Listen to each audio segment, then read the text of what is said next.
Wilson Morales from Black Film and TV. Hey, Mary, how's it going? Hi, Wilson. It's going great. Thank you. So last time we saw Monet, she was in a pickle and obviously, despondent because of what happened. Where are we getting? What's happening with Monet now? Is she going to be more ruthless, or she's going to still be in depression mode?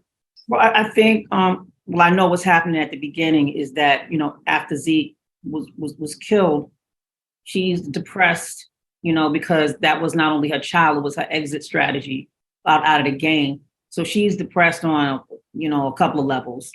And she's still in the game, and she has, everyone around her not doing what she's asking or not trying to find the killer of Zeke. And, everybody knows, who the killer is except for her. And so the person she's asking for the information, which is, her husband, is he doesn't have the information. So she's disrespecting him in every way she could possibly disrespect him. She's just really ruthless and unruly right now. And just, she doesn't even care. She doesn't care because her baby is gone and her exit strategy is gone. I was talking to the kids and I was like, the thing about them as siblings, that they can't trust each other. They're always diming each other out. So Right. when it comes to Monet, who does she have to trust? Who's her one? Now that Zeke is gone, obviously that's the one person that she's trying to keep hidden. Who does she trust now that she can go to? It ain't gonna be, her husband. And obviously, her and Diana got a rocky relationship. So who's Monet gonna go to? She doesn't trust anyone. She's just trying to play everyone to get what she needs. Like, she's playing them like pawns in the chess game. You know what I'm saying? Like, and she just want to get information and she doesn't trust anybody. So there's nobody Monet can trust except for Monet. And that's all Monet wants to trust is her because, she just doesn't trust people. It's good to watch you, obviously, season 3 in this series from the different writers and directors you've worked with. What would you say has evolved within your skill set as an actress as you continue to do the show? Just my confidence, in the character and the acting of the character and just knowing that, I can do it and just becoming Monet, just on the drop of a hat, like a drop of a dime. So just the confidence is my confidence in my team, and everyone that I work with, my children, the kids that play the people that play my children, Davis MacLean, who was Method Man, just everybody on the set, and the castmates are just amazing. So, my confidence in what we're going to do together is always, exciting and so much fun. Because of Zeke's death, that statement goes, just when I thought I was out, they pulled me back in. Is she going to find another strategy, or because of Zeke's death, she was like, you know what, I'm in it for life? Because of Zeke's death, she's back in it. She's back in it. She's back in it. She's more ruthless. She's now she's murdering. Now everybody's gonna get it. Anybody that looked like a suspect, everybody's gonna get it. Yeah. Well, that's what we love about Monet. We can't have her be crying. We can't have her be weak. We need her to be strong all the way through, because that's what people love about her. That's what they love about you. It's good talking to you. Obviously, it's always good to see you back in the series. Don't die on us, Oh no, I'm not. But what you're gonna see is Monet mourning over Zeke, and she will. You'll see that she's a human. That's all I gotta say. Hey, that's all we need to. Have a good one. Take care. Wilson Morales, Black Film and TV. Hello, folks. What's going on? We know your name. You don't gotta introduce yourself. You never know. You never know. Time goes by. You meet a lot of people. So the three of you guys obviously have stuck around all this time. No one's gotten killed. Are the characters' ego are their egos bloated now that we're into a third season? I'm gonna start with you, Alix. Where's Effie in this mix?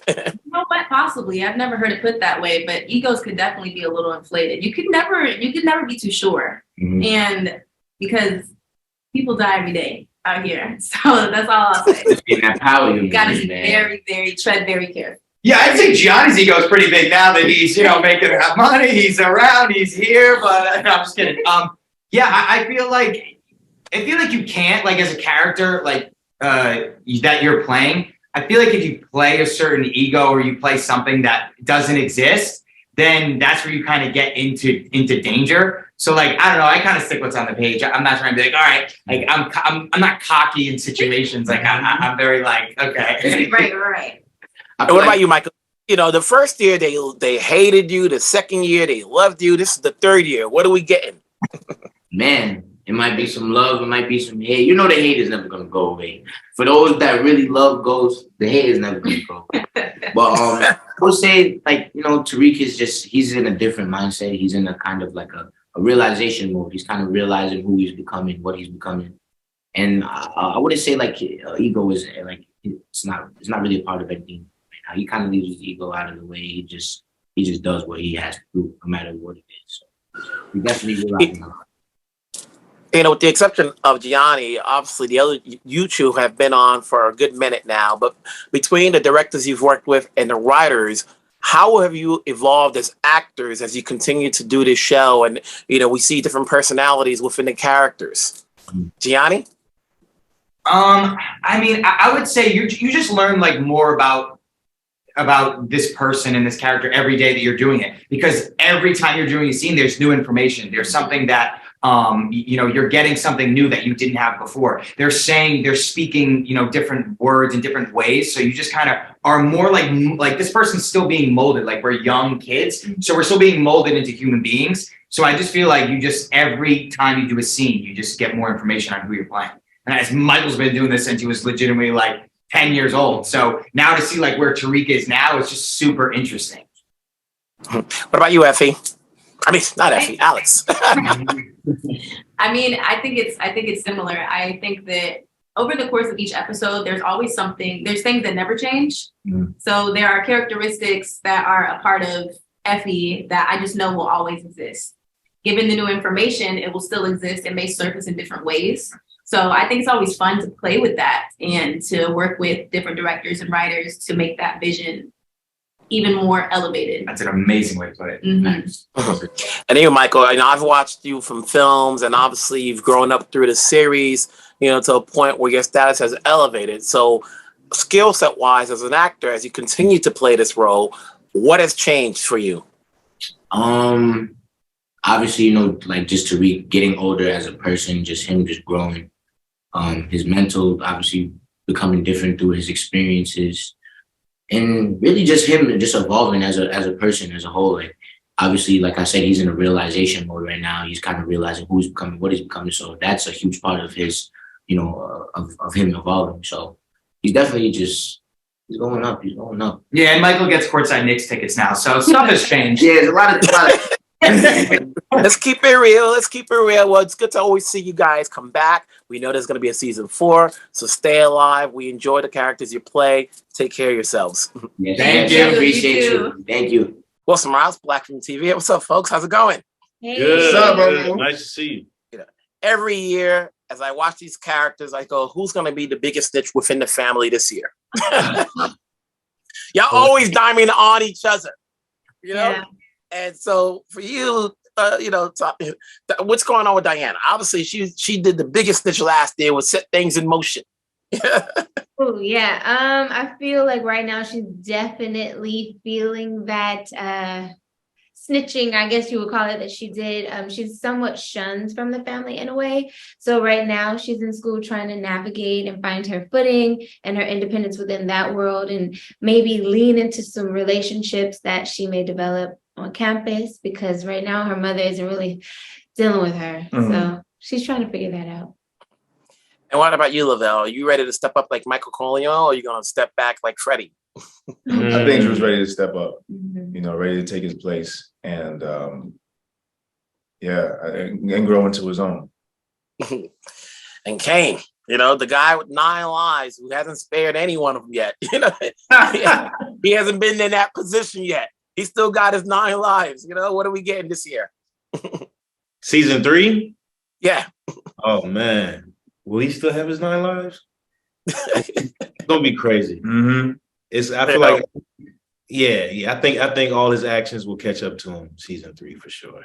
Wait, is this a spoiler? No, I don't think so. no. We're not doing any spoilers. But the fun part about this is that of all the shows, people watch the show because obviously it's the first spinoff, and so people are entrenched with these characters. You get to a point where you're walking out the street where people don't even remember your real names, and they always call you by your character names. Absolutely, I love it. It means they love the show. Mm-hmm. Yeah, they're connected, so that's always great. And because this has been the longest period that you guys have been working, you're working with different writers and different directors. As you continue to do different episodes, how has your skill set as actors evolved? Lovell? I think it's allowed me to use my voice more, trust my instrument more, be more comfortable behind the camera, in front of the camera, and just be able to be more joyful in my expression. I think that's all I want as an artist, and to express all of myself and get to, like what he was saying before, exercise and make it more therapeutical. Mm-hmm. Yeah. And be able to, channel those things. And I think as we've gone on and I've matured as a man, being able to tap into more of my instrument and utilize it on the show. Yeah. LaToya? I would say definitely finding my voice and being able to figure out a way to like articulate because we are always having different writers and different directors for every episode. And sometimes we can lean on the director or we can do both, lean into what we know about our character that we've been sitting with since 2019, as well as find a way to still work in collaboration with the writers, directors, and everyone. So I feel like I'm definitely figuring out how to articulate and stand up for Diana and what she needs, and also give the director what they want as well. What about you, Wood? It always seems like Kane has one goal in mind, and do we get the writers to humanize him a little bit, or is he just one note, like terrorizing? It's interesting. I don't know how to answer that. Okay. I don't know how to answer that. That's a really great question. No, I think season 3, they do a great job at humanizing. That's the conversation Brett Mahoney came in, our new showrunner. His thing was having people challenge Kane more, make him more human and not a cartoon character. So I think they did a really, really great job with that. From what I've seen, obviously, and I can't say much, obviously I'm excited to see episode for episode, see where it goes. As a family, they always say they don't kill our family, so we'll see you next time around. So wherever you guys are at, stay safe. Wilson Morales from Black Women TV. What's up, Meth? What's going on? What's going on with you, Wilson? Good. Davis MacLean back again. Obviously, he always has something up his sleeve that betters him. What are we getting this season? Well, Davis MacLean never really had anything up his sleeve. He kind of plays it. He plays his hand. The thing that people probably don't like is his ethics and some of his choices. But if you think about it, the bigger picture, none of his clients go to jail, so it's effective. So are we supposed to be rooting for him or waiting for his downfall at some point? I don't know. I like to leave it up to the fans, I think the work speaks for itself. So if there's a polarizing effect going on with Davis MacLean, I've done my job. Obviously we saw last year you had the situation with his brother. And so, we're starting to see a little bit more human side to him. Are we going to get more of that this season? Well, you always seen the human side. It's just in a professional setting. I would love for them to explore more of his personal life, and I believe they've done that in this 3rd season. I don't want to give away too much, but it does get a little sticky for a lot of characters, especially with those who are directly involved with Davis MacLean. Yeah, and that's the most I can possibly say without giving it away. Yeah, so since we're not talking spoilers, let me ask you. It's your 3rd season on the show. You've done other works, whether it be film or other TV shows. As you've worked with different directors and writers on this show, how has your skill set as an actor evolved? I think practice makes perfect. Experience is key.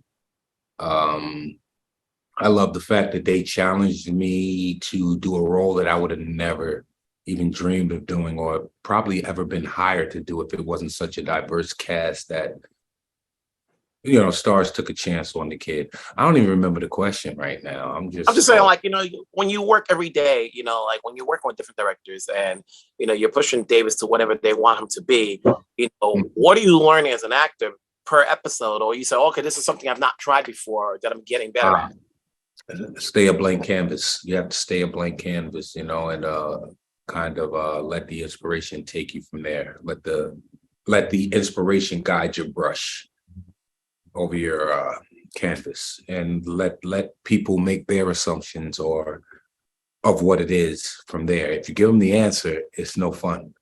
So you kind of let them decipher it for themselves and come up with many different answers, but only you have the true answer, which is the best part about it, Well, like you just mentioned, this is something you didn't think you would ever go after, but now that you're in this role, I can believe you can do anything, so what goes into projects you want to say yes to? I want the roles that are colorless, they're not made for a white man or made for a black man or made for any person or gender. It's just the character. And I've heard actors say that over the years, and I used to be like, why? I just want to play Superman. Who wouldn't want to play Superman? No, it's a lot more to it. And the more work that comes, I would say if you don't get better at it, then you need to find a new profession, because practice always makes perfect.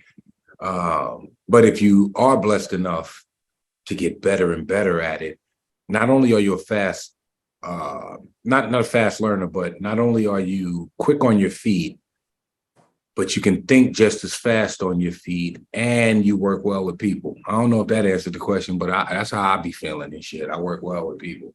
Hey, I like what I see from what you do on the show. It's, still be on there 3 seasons in. Hey, keep it going. I'm always here to support. I just want to see you do other things when your run is over, at least when you have a break. So keep it going. We don't get breaks, but thank you for that. Thank you. All right. Wilson, always good to see you, my brother. How you feeling? Yeah. The more I see you on this series, the more I keep asking what's up with your series. Oh man, I know that's the $1 million question that I don't, unfortunately, I can't answer. I think that's more of a Stars and Lionsgate question for them to answer. But, my thing is staying focused on what we have in front of us, and that's Ghost. Season 3 is incredible, it's powerful, and I think that people are going to really be excited to see, some of the old things we were up to and some of all the new stuff that's happening with Ghost and the characters and the storylines. Man, it's really, really exciting to be a part of this season 3. Now, where are you in the pecking order of power in terms of who's got the most power on the show? Is it the councilman? Is it Tariq? Is it the FBI? Where are you in the pecking order? That's a very good question, Wilson. I would, listen, the show certainly is an extension of what we've known about Power and James St. Patrick and Ghost. So I'm going to say that Tariq St. Patrick, who's played by Michael Rainey Jr., is certainly at the top of that pecking order. Mary J. Blige's character as well. And I think I'm right in the middle, because my thing is really about supporting and complementing what those characters and their storylines are about. So I'm kind of right in the middle. Yeah, but you're part of the law enforcement who's got a little bit more sway than everybody else does. Oh, tons of influence. He's got a lot of power, and that's what it, really, you're able to see it. It makes the show really well-rounded, right? Because you have, family drama, crime, you have relationships, you got street connections and dealings, you got the police. But when you get into that political realm, it's just something that really allows the show to have different layers to it, different storylines that people can really see the growth and elevation of the storytelling. So I sort of I'm right in that mix, man. And it feels good to be so. You've been working for a long time, movies, TV series. As you work with different directors and writers on this show, what would you say has evolved within your skill set as an actor? Oh wow, man. You're right. I have been working for a long time, man. And for me, I think the evolution of just staying consistent, that's one of the things that's important to me. If I can stay consistent believe what I do as an artist, believe in the character, really lean into it.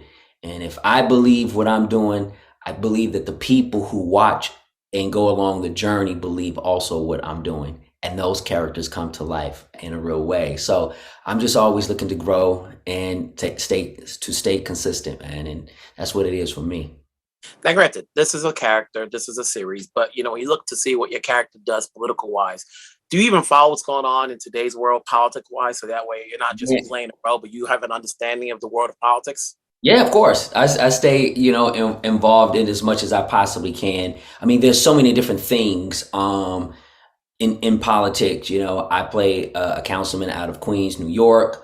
I'm actually originally from Chicago, so I'm always trying to see what's going on in Chicago, but I also live in Los Angeles. And so there's a lot of different things. There's a lot of moving parts when it comes to that, the politics, but it's always good for me to stay tapped into what's going on. We're dealing with different political parties, different people with their own agendas. And what I like to do is, portray the character in a way that when politicians see what I'm doing, they know that I've done a little bit of my studies, or at least I've been watching, and that they can see me and see either themselves or someone that they've seen in the political realm that sort of reminds me of them. So I'm trying. I try to stay in tune as much as I can, as much as possible. Well, we'll get to see your brother again. Interesting. You have to wait and see. You got to wait and see. But yeah, Lamar being on the show has been great, playing Kamal, and it's just been an extraordinary ride and run. And I'm really looking forward to people seeing season 3, because there's going to be some familiar faces that people will see, but there are also going to be some new faces and some great storylines that are really going to impact the show in a real way, and people are going to be thrilled. As the OG in the group, people always say, he ain't going to get killed off. He the OG in the group. He the fan favorite. Well, like you said before. Right, we'll see. They're going to kill you off. They're just going to put you on that other series. we shall see. We shall see. I appreciate you, Wilson. Wilson Morales from Black Women TV. How's it going, Caroline? Oh, it's going well. Thank you. Right off the bat, when you first appear in the show and you show who you are, we're like, wow, okay, what are we installed for this season? Usually the women, actually most of the women on the series are either strong, intelligent, and fearful. How would you define your character? Oh my goodness. You know what? I would say that she's the female that you would want. She's the person. Forget the fact she's a female. She's the person you would want on your side if it's about to go down. Like she doesn't even realize that she's being a badass. It's not performative badassery. She just is a badass. She means everything she says. She doesn't play games. If you mess around, you're going to find out. And that is her whole energy. There's no games played. She's not here to mollycoddle or pander. She's going to do what she needs to do. And that, I would say, is pretty much Noma in a nutshell. So you're going to, as the season plays out, you're going to see her get down and dirty, get her hands dirty, do all the things and enjoy it unapologetically. Will we get a backstory as far as what made her who she is now? Yes, she was actually orphaned in Nigeria. She's Nigerian background, born and raised. And then she was adopted in the UK by her parents were criminals, pretty much. So she's got a bit of East End roughness and toughness. So she's a gangster, an international gangster for real. She, and then she finds her way to the US and she gets hooked up with Mecca and the story unfolds from there. So that's her backstory. She was orphaned, raised by a crime family, a white crime family, and they taught her everything she knows. Coming into this, obviously this is the 3rd season. Did you get a chance? Were you watching the show as is, or did you have to play catch up? That's a great question. So I did start watching episode 1 and season 1 years prior, and I've been catching up very slowly. And then this opportunity landed, and I then made the decision to not binge watch the whole entire 2 seasons, because I wanted to have this fresh energy. And typically when I watch material, I then sort of like blend in. But I just wanted her to just be who she is, because she has come from a different part of the world. Her background is different. So I felt like not binge watching the whole entire previous seasons would put me at an advantage in the sense of being fresh. So I haven't really caught up with everything, but I know what's going on. I've read the scripts though. Mm-hmm. And so before I let you go, what led you to say yes to taking on this project, you know, as opposed to other stuff you maybe go auditioning for or being thrown at you? And once you got on it, how long did it take before the cast made you feel real welcome? Because some of these people have been together for years.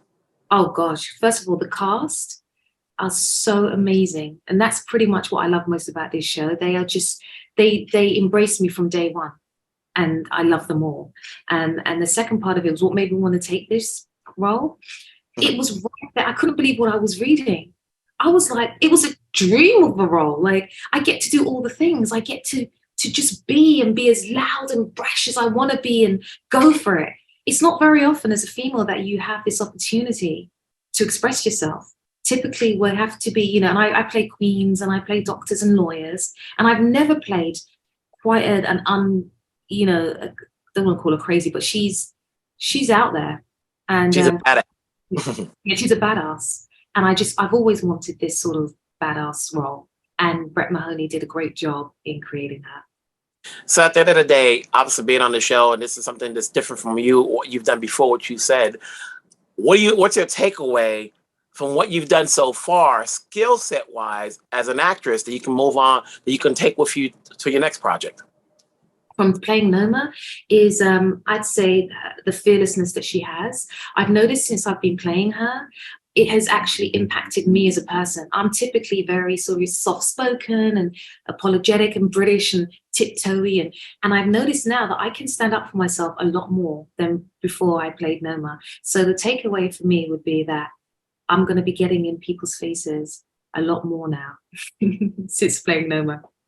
Congrats on the role. Obviously, there's a lot more we need to see, but we'll be here to watch it week after week.